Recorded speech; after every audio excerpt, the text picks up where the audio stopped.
सापडणार कोणच. आता जे 5-6 लोक जे होते काय कोणच नाही ना. काय नक्की झालं?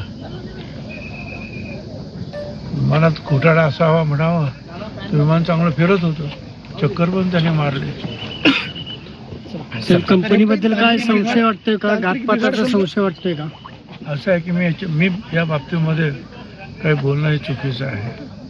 मी फक्त बघितलं ते तुम्हाला सांगितलं की एअर स्ट्रिप कुठे आहे आणि ते उतरलं कुठे आहे, धडकलं. बाकीच्या ह्या सगळ्या गोष्टी ज्या आहेत ह्या पोलीस आणि इतरांनी चौकशी करण्याच्या गोष्टी, त्याच्यावर मी मत काही देणं हे बरोबर नाही. जी जेट कंपनी आहे त्याच्याबद्दल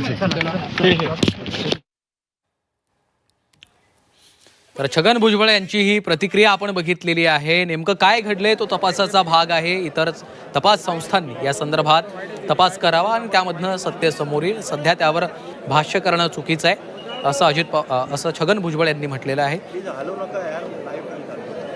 ही थेट दृश्य आपण पाहतोय बारामतीमध्ये. याच ठिकाणी आता अजित पवार यांचं पार्थिव अंत्यदर्शनासाठी ठेवलं जाणार आहे आणि अजितदादांच्या पार्थिवाचं अंत्यदर्शन घेण्यासाठी उलटलेला हा संपूर्ण जनसागर आपण पाहतोय. बारामतीकरांनी देखील अजित पवार यांच्यावर कायमच भरभरून प्रेम केलेलं आहे. अजित पवारांनी देखील बारामतीकरांवर प्रेम केलं. बारामतीसोबतचं त्यांचं एक अतूट असं वेगळं नातं होतं. ते त्यांच्या वक्तव्यांमधनं कायम दिसायचं. जाहीर सभांमधून त्याचा उल्लेख अजित पवार कायमच करत आलेले आहेत. त्याच बारामतीमध्ये आज अजित पवारांच्या 4 सभा होणार होत्या. मात्र बारामतीमध्ये उतरत असताना हे विमान लँड होत असतानाच ते विमान क्रॅश झालं आणि अजितदादांचा या विमान अपघातामध्ये दुर्दैवी मृत्यू झालेला आहे. सुरू कर.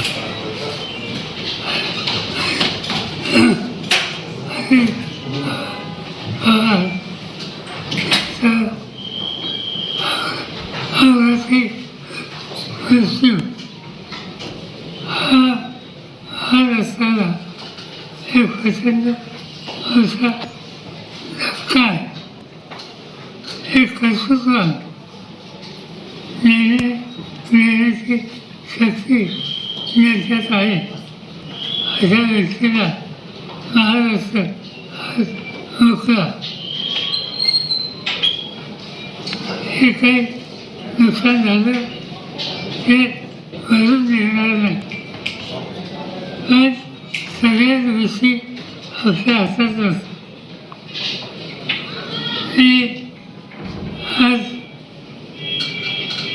मीडियासमोर येणार नसतो, परंतु काही विरुद्ध पक्षात हा अंगराज याच्यामागे काहीतरी राजकारण आहे अशा प्रकारची भूमिका कलकत्त्यावरून मांडली गेली.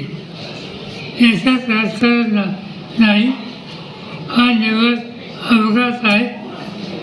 त्याच्या यातना महाराष्ट्राला आम्हा सगळ्यांना सतत कृपा करून इथं राजकारण आणू नये एवढं सांगायचं. सुरू कर. तर शरद पवार यांची देखील आता प्रतिक्रिया समोर आलेली आहे. अजित पवार यांच्या निधनाची बातमी, ही घटना आम्हा सगळ्यांसाठी अत्यंत मोठा धक्का असल्याचं शरद पवार यांनी म्हटलेलं आहे. आणि एका कर्तृत्ववान नेत्याला आज, एका सक्षम नेत्याला आज महाराष्ट्र मुकलाय. ही कधीही भरून न येणारी हानी आज महाराष्ट्राची झालेली आहे असं देखील शरद पवार यांनी म्हटलेलं आहे. अजित पवार यांच्या मृत्यूनंतर आज संपूर्ण महाराष्ट्र हा शोकसागरात बुडालेला आहे आणि हा निव्वळ एक अपघात असल्याचं देखील शरद पवार यांनी स्पष्ट केलेलं आहे. यामध्ये कुठलंही राजकारण आणू नका. महाराष्ट्राचं मात्र झालेलं नुकसान आता कधीच भरून निघणार नाही असं देखील त्यांनी म्हटलेलं आहे. एका कर्तृत्ववान आणि प्रतिभावंत नेत्याला आज महाराष्ट्र मुकलाय असं देखील शरद पवार यांनी म्हटलेलं आहे. अजित पवार यांच्या विमानाचा हा केवळ एक अपघात आहे, त्यामध्ये कुठलंच राजकारण आणू नका असं देखील शरद पवार यांनी स्पष्ट केलेलं आहे. आपण खाली बसा, आवाज करू नका. व्यक्तिगतरित्या पवार कुटुंबासाठी, शरद पवार यांच्यासाठी देखील हा एक मोठा धक्का आहे. अजित पवार यांच्या निधनाची बातमी ही संपूर्ण महाराष्ट्रातल्या लोकांसाठी, अजित पवारांवर प्रेम करणाऱ्या प्रत्येकासाठी त्यांच्या मनाला चटका लावून जाणारी गोष्ट आहे आणि शरद पवार यांच्यासाठी देखील ती व्यक्तिगतरित्या मोठी हानी आहे. अजित पवार यांना राजकारणामध्ये आणणं, राजकीय जीवनात आणणं, यामध्ये शरद पवार यांचा सिंहाचा वाटा आहे. शरद पवारांनीच अजित पवारांना राजकीय वर्तुळामध्ये आणलं, राजकीय जीवनामध्ये आणलं आणि आता अशा पद्धतीनं त्यांचा अकाली मृत्यू होणं हे शरद पवार यांच्यासाठी देखील तितकंच धक्कादायक आहे. तर दुसरीकडे अजित पवार यांच्या पार्थिवाचं अंत्यदर्शन घ्यायला उसळलेला हा जनसागर आपण पाहतोय. आपल्या लाडक्या दादाचं पार्थिव, त्याच्या पार्थिवाचं अंत्यदर्शन घ्यायला जमा झालेले हे बारामतीकर असतील, सर्वपक्षीय नेते असतील, कार्यकर्ते असतील, पदाधिकारी असतील, ते बारामतीमध्ये सध्या दाखल झालेले आहेत. शासकीय मानवंदना अजित पवार यांना दिली जाणार आहे. उद्या त्यांच्या पार्थिवावर अंतिम संस्कार होणार आहेत. त्यापूर्वी आज बारामतीमध्ये अजित पवार यांचं पार्थिव अंत्यदर्शनासाठी ठेवण्यात येणार आहे. पवार कुटुंबावर दुःखाचा मोठा डोंगर कोसळलाय. आहे की या घटनेला कोणी राजकीय रंग देता कामा नये असं माझं स्पष्ट मत आहे. कारण घटना घडल्या नाही तरी चौकशी होणारच आहे. मग कोणी मागणी केली म्हणून चौकशी होते असं म्हणायचं काही कारण नाही आहे. चौकशी होणारच आहे. DGCने हे सगळ्या मागणीच्या अगोदरच ही चौकशी इनिशिएट केलीच आहे. त्यामुळे चौकशी निष्पक्ष व्हावी, चांगली व्हावी. आणि मला वाटत नाही याच्यामध्ये काही म्हणजे वेगळं काही कारण असू शकतं, परंतु चौकशी झाल्याशिवाय काही सांगता येणार नाही. बहुत बड़े नेता थे, डिप्टी CM कई बार रहे वो, और महाराष्ट्र के बहुत लोकप्रिय नेता रहे.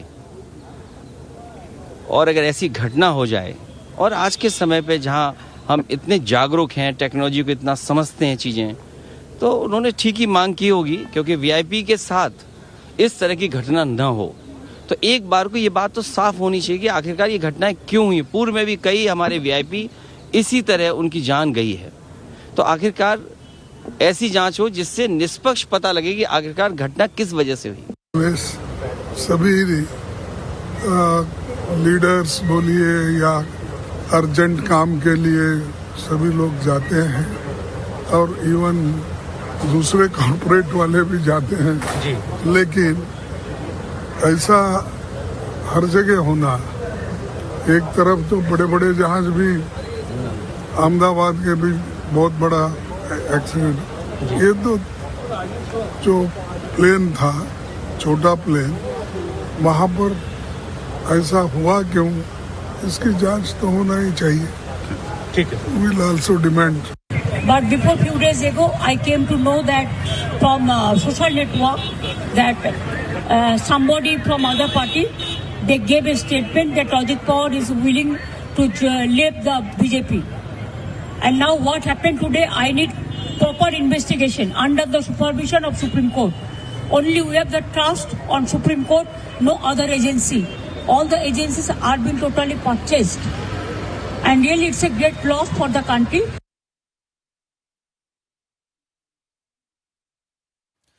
ममता बॅनर्जी यांची ही प्रतिक्रिया आपण बघितलेली आहे. अजित पवार यांच्या या विमान अपघाताची सखोल चौकशी झाली पाहिजे अशी मागणी त्यांनी केलेली आहे. सुप्रीम कोर्टाच्या निगराणीखाली याची संपूर्ण चौकशी करावी असं देखील त्यांनी म्हटलेलं आहे. दुसरीकडे अशोक चव्हाण यांची देखील प्रतिक्रिया समोर येते आहे. या प्रकरणामध्ये चौकशी होणारच आहे.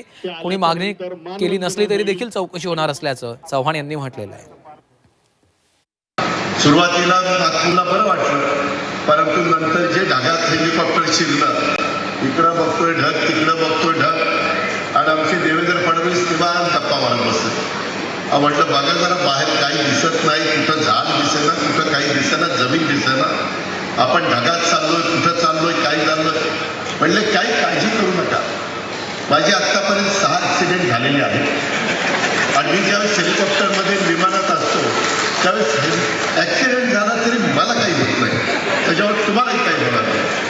अरे बाबा म्हणला ते काय सांगतोय, एक तर पोटात गोळा आला. आज आषाढी एकादशी, सारखं पांडुरंगा पांडुरंगा पांडुरंगा नाव घेत होतो मला, आणि ह्या महाराजांचं आम्हाला उपदेश चाललेले होते, काही काळजी करू नका. आणि खरोखरीच येईपर्यंत इतके निवांत होते ते म्हणजे मला ह्याचा अनुभव आहे. माझे अनेक ॲक्सिडेंट झालेले, परंतु माझ्या कुठं नखाला देखील धक्का लागला नाही. अशा पद्धतीनं बापदादाच्या पुण्यामुळं इथपर्यंत महाराज पोचलेले.